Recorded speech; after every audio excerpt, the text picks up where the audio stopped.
Lihat mekanismenya kemarin minggu kemarin sudah saya jelasin, ini nggak perlu saya jelaskan lagi. Intinya dia menghambat dinding sel bakteri, ya.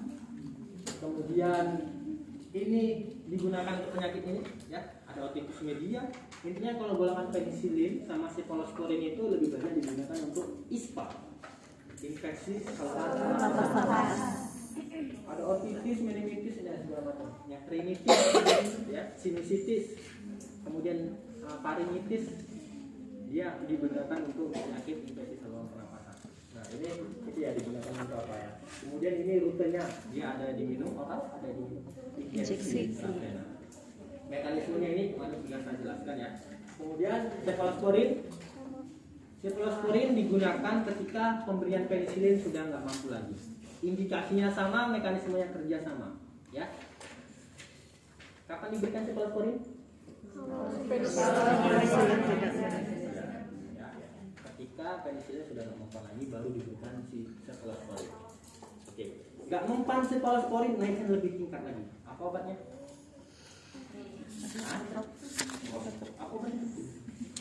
Ini golongan kata obatnya azitromisin, aritromisin. Kerjanya dilihat nih, ya, lihat. Ya, dia kerja menghambat di sini. Ya, ini kan nggak ada. Kalau keluar ujian bisa dijelaskan. Ini di RNA, ya, di RNA. Di RNA itu ada tempat cetakan. Ya, ingat proses pembentukan protein. Jadi kan bakteri itu mau dia punya anak, ya, punya anak. Caranya dia ambil bahan dasarnya yaitu asam folat. Oke, itu pelan-pelan saya jelasin, ya. Bakteri ingin reproduksi, dia ingin berkembang biak seperti banyak dengan cara dia ambil asam folat dalam sel yang sehat, masuk dia ke dalam sel sehat melalui reseptor, kemudian dia ambil asam folat, kemudian sebagian bahan dasarnya asam folat tadi itu apa? Membentuk protein baru, membentuk anakan yang baru. Anakan yang baru tadi proses pembentukannya sama seperti proses pembentukan sel dengan cara membentuk protein.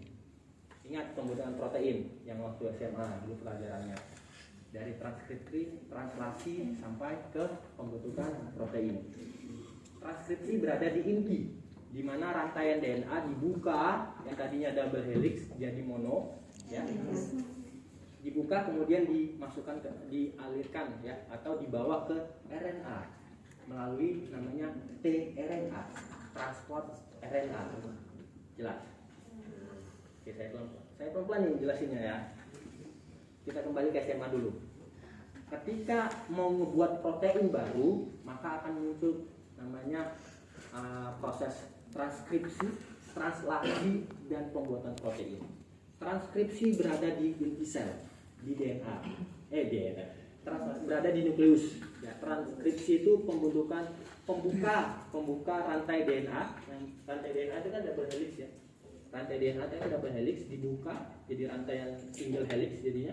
Nah, itu dibawa dari inti ke ribosom. Yang membawa itu namanya alat transportnya namanya tRNA, transport RNA. Jadi dibawa ke ribosom. Nah, di ribosom ini akan terjadi translasi. Translasi itu proses ngebentuk protein. Prosesnya seperti ini. Jadi yang tadinya single helix digabungin lagi dengan protein yang baru, masuk dicetakin. Kalau A sama U, ya kan? Adenin sama urasil. Kenapa dia urasil? Kenapa nggak timin? Timin itu kan A itu pasangannya T, C pasangannya G. Kalau dia berada pada ribosom, T itu diganti dengan urasil. Tapi kalau dia pada inti, U itu diganti dengan timin. Jadi timin itu hanya berada pada inti sel, pada nukleus. Tapi kalau pada ribosom, dia diganti dengan urasil. Nah, itu ya. Urutannya kan A, T, G, sama C, ya. Adenin pasangannya timin, guanin pasangan sitosin. Nah, itu terus. Itu berada pada inti sel. Ini kan kita bicara di ribosom. Kalau ribosom, si adenin itu pasangannya bukan timin lagi, tapi dengan urasil. Maka di sini A dengan U. Oke. Ketika terjadi kompleks, ya, cetakan kita bilangnya, dari subunit 5 ke subunit 3, dari start codon sampai stop codon, pernah dengar kan? Nah, ini proses pembentukan cetakan protein. Ketika ini dicetak, ada namanya 2 subunit. Tempat pemberian cetakan protein baru namanya subunit 50. Tempat menerima namanya subunit 30. Jelas? Ketika pada subunit 50 dihambat, dia nggak bisa bertemu dengan subunit 30, bisa terbentuk nggak cetakan? Enggak. Kalau cetakannya nggak terbentuk protein baru. Akibatnya bakterinya nggak bisa berkembang biak, mati dia. Inilah kerja si makrolida. Dia menghambat di cetakan subunit 50. Makanya kalau ditanya kerja dari makrolida, eritromisin, azitromisin dengan cara menghambat RNA pada sub 50S. Nih. Kalau dia hambat di sini, dia nggak bisa bertemu dengan cetakan sub 30. Jadi cetakannya ada 2, yang atas 50, yang bawah 30. Harus ada 2-2. Kalau yang satu dihambat, ya tinggal di bawahnya nggak bisa terbentuk dong, gitu ya. Jadi kalau makrolida menghambatnya yang sub 50 yang di atas. Ini harus ngeklop cetakannya biar terbentuk protein. Kalau satu dihambat, maka tidak ada ikatan peptida. Kalau tidak ada ikatan peptida, ya peptida itu ikatan pada protein, ya, ikatan peptida. Kalau tidak ada ikatan peptida berarti tidak terbentuk protein, yang nggak terbentuk bakteri baru. Akhirnya bakterinya mati. Nah itulah mekanisme dari si makrolida. Ada pertanyaan? Proses pembuatan protein, ya, tubuh itu butuh protein. Apapun namanya protein. Ya. Ketika tubuh ingin membentuk sel itu bahan dasarnya protein, ya, protein. Apapun yang makhluk hidup, ya, manusia, hewan, tumbuhan, dia butuh protein untuk berkembang biak, untuk membentuk sel. Protein ini dibentuk di mana? Melalui proses 3 cara tadi. Ada transkripsi, translasi, dan pembentukan protein. Transkripsi berada di nukleus, inti sel. Translasi berada di ribosom. Nah, translasi atau pembentukan protein berada di ribosom. Bahan dasarnya tadi kita ambil dari nukleus, dari DNA double helix, kemudian kita potong, ya, jadi single helix, kemudian dibawa ke ribosom melalui tRNA, transport RNA. Oke. Sampailah di ribosom, udah nunggulah si subunit 30 ini. Jadi subunit 30 itu cetakannya udah nunggu si subunit 50-nya, gitu ya, yang datang dari inti, gitu kan. Nah, ketika subunit 50 ini datang dari inti, dia langsung nyetak. Nah, seperti cetakan kue dicetak, jadi gitu ya. Dari start codon, ya, di start dulu, nanti dia ketemu seperti ini, stop. Ya. Jadi pembentukan protein itu ada asam amino start codon, ada stop codon. Jadi yang awal AUG itu start codon, ya, AUG itu start codon. Nanti ketemu lagi seperti itu berarti stop, udah selesai cetakannya. Berarti asam aminonya sudah cukup. Nah masalahnya kalau dia bablasan terus ngebuat, maka itu penyakit kanker. Jadi kanker itu nggak ada stopnya cetakannya itu. Tapi kalau sel yang sehat dia ada stopnya, ada startnya. Kapan dia harus mulai, kapan dia harus berhenti. Tapi kalau penyakit kanker yang mulai terus, asam aminonya atau proteinnya dibuat terus, jadi selnya berkembang terus, jadi tumor, jadi kanker. Kalau pada bakteri dia seperti ini, ya. Jadi ketika bakteri tadi ingin mencetak, datang si subunit 50, kita kasih makrolida, akhirnya pas subunit 50-nya dihambat. Tidak terjadi ikatan peptida.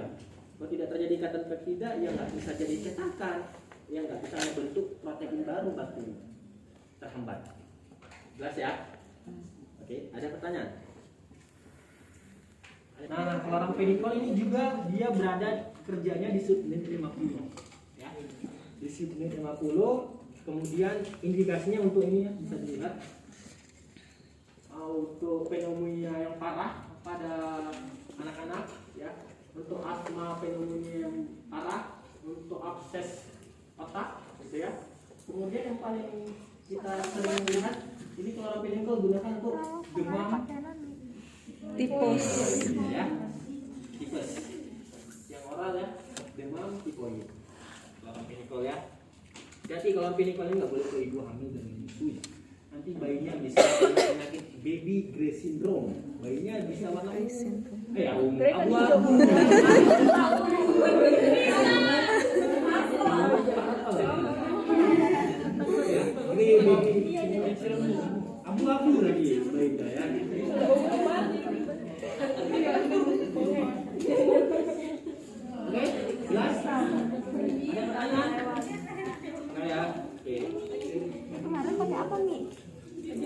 Nah, kemudian kalau misalnya nggak mempan lagi makrolida atau chloramphenicol, maka kita naikkan lagi antibiotiknya menggunakan aminoglikosida.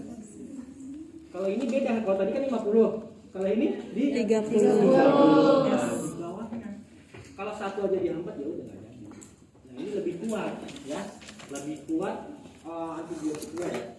Ini bisa lihat ya. Rutenya intramuskular, intravena, bisa topikal, makanya ada salep gentamisin kan? Ya.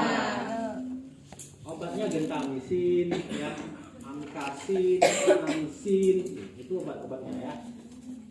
Golongan itu bisa dilihat di OP juga ya, obat-obatnya. Nah ini golongan aminoglikosida ya.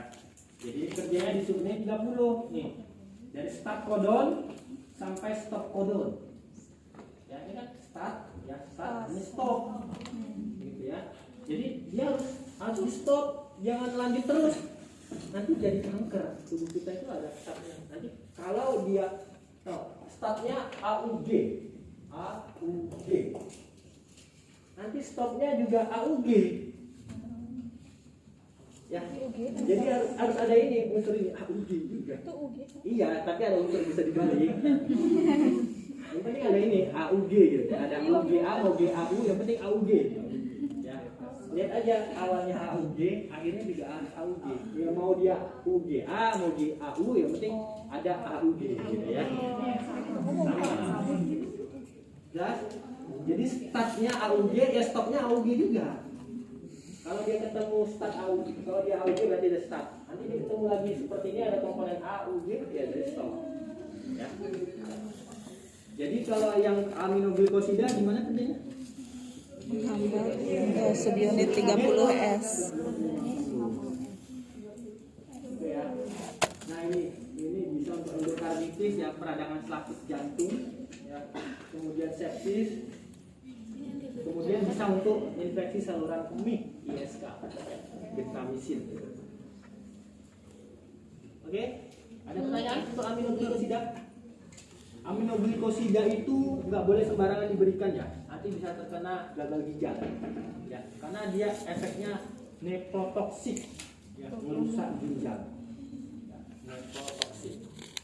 Selain aminoglikosida ada lagi yang kerjanya di subunit 30, obatnya adalah tetrasiklin ya, tetrasiklin ini sudah saya jelasin ya yang minggu kemarin. Jadi tetrasiklin ini kerjanya juga di subunit 50. Kalau ditanya lebih kuat mana aminoglikosida dengan tetrasiklin? Aminoglikosida. Ya. Gentamisin ya. Oke, tetrasiklin ini ya untuk pengobatan ini. Di bawah ini ada ya. Nah, ini obatnya. Jadi kalau misalnya ada orang kena tetanus bisa diberikan tetrasiklin. Oke. Terus ini kan bisa untuk tetes mata kan? Salep ya. Oxytetrasiklin. Ya, salep mata oxytetrasiklin. Oke, ada pertanyaan? Ya, lanjut. Kemudian ada golongan yang lebih kuat lagi, fluoroquinolon. Nah, ada dua golongan. Yang pertama fluoroquinolon, yang kedua quinolon. Jadi ini dihapus fluor. Fluoroquinolon itu ada gugus fluor di struktur quinolon. Ya, jadi ada struktur quinolon, ada satu fluor F, maka disebut dengan fluoroquinolon. Tapi ada lagi obat yang quinolon doang, nggak ada fluornya. Contohnya asam pipermidat. Ya, asam pipermidat di OP juga. Kalau fluoroquinolon ya tadi ciprofloxacin, ofloxacin, amifloxacin, norfloxacin, levofloxacin, ya itu golongan fluoroquinolon. Kerjanya dengan cara menghambat DNA girase dan topoisomerase. Jadi ketika DNA ini mau ngebelah, dia hambat. Akhirnya apa? DNA-nya rusak. DNA-nya rusak sehingga bakterinya mati. Ya, DNA-nya rusak nih. Kan dia ingin ini ya, transkripsi tadi, translasi. Dia buka DNA tadi melalui enzim ini, ya, enzim DNA girase. ini dihampat sama si antibiotik, si propoflasin, akhirnya apa, DNA-nya jadi berantakan. Ya. Akhirnya kalau DNA berantakan dia rusak, matilah bakteri. Ya. Nah ini lebih kuat dia kerjanya, fluoroquinolone. Biasanya digunakan untuk infeksi saluran kemih, ya.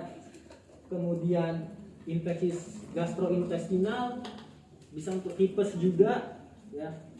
Kemudian bisa untuk kolik abdomen, nyeri perut, kemudian kolik renal, nyeri pinggang. Kemudian bisa juga untuk tetes mata kan, tetes ciprofloxacin ada kan? Ada. Yang Barquinor ya. Nah, kemudian bisa untuk respirasi. Nah, kalau si rifampicin sudah resisten, maka diganti dengan ini. Kalau rifampicin kan? Kalau apa? Nah, kalau dia resistensi diganti dengan levofloxacin. Obatnya ini. Ya, golongan glukosid. Golongan fluoroquinolone. Ada pertanyaan? Ini juga diberikan untuk penyakit paru-paru basah atau disebut dengan pneumonia, paru-paru basah, paru-paru yang terendam. Jelas? Ada pertanyaan nggak? Nggak ada. Belum. Kelasnya kalem ya kalau digabung ya. Ya.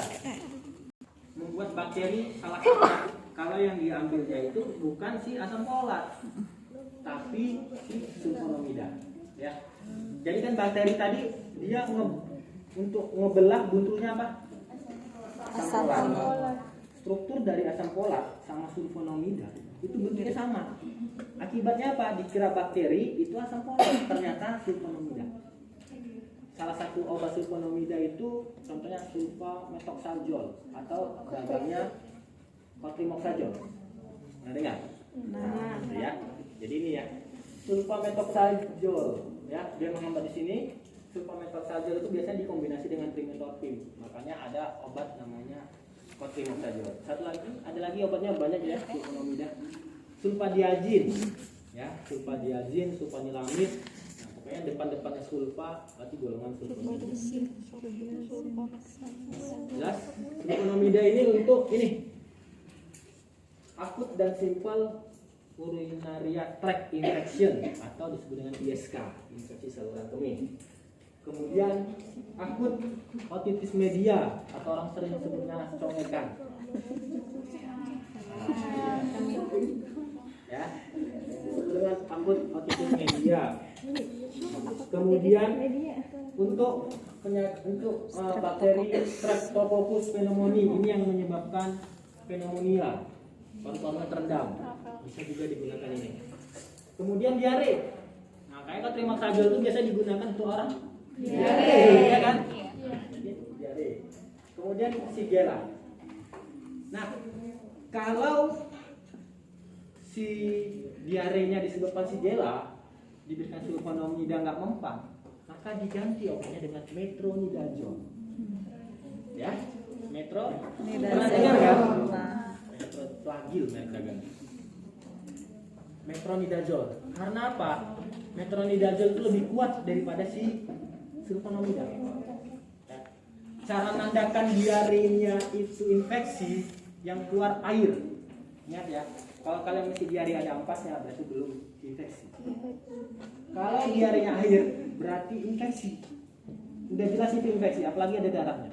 Udah jelas itu infeksi parah. Maka dimulai langsung bisa menggunakan sulfonomida atau langsung tembak ke metronidazole. Ya.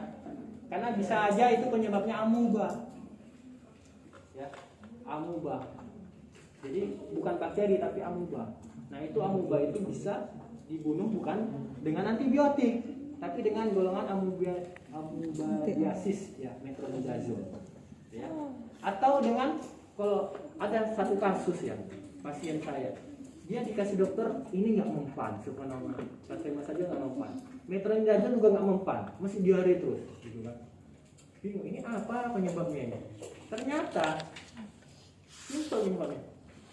Dia udah 2 tahun nggak minum obat cacing. Oh, alah, obat cacingan. Gara-gara cacingan diare terus dia. Ini harus diinfus kan karena kekurangan cairan. Nah makanya diganti obatnya, kasih Kombantrin. Baru reda dia ini. Walah.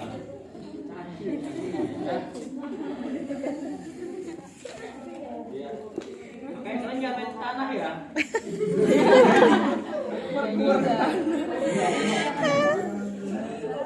Inti tadi sebenarnya yang ini. Ya. Paham pun kalian tentang antibiotika atau nggak ngerti cara gunakannya sama aja. Jadi bijak-bijaklah menggunakan antibiotika. Ya. Antibiotika itu hanya diberikan dengan resep dokter. Kecuali antibiotika ini ya. Doa. Tahu doa? Daftar obat wajib apotek. Nah, itu ya obat wajib apotek itu boleh dibeli misalnya tetrasiklik, amoxicillin. Makanya kita, Pak, kenapa bisa amoxicillin diberi tanpa resep? Karena itu obat wajib apotek. Boleh diberikan tanpa resep dokter dan diberikannya terbatas. Ya, terbatas. Jadi gunakan antibiotik hanya dengan resep dokter. Ya. Dengan resep dokter aja bisa resistensi. Gimana tanpa resep dokter? Ya. Karena dengan resep dokter kan kadang ada orang di klinik ya, di apotek yang ada kliniknya. Itu kan pemberian antibiotik tanpa ada ini dulu kan, kultur dulu kan, diberikan berdasarkan pengalaman dokternya. Nah ternyata bakterinya sudah kuat, akhirnya terjadilah resistensi. Kemudian tidak gunakan antibiotika berdasarkan resep lalu.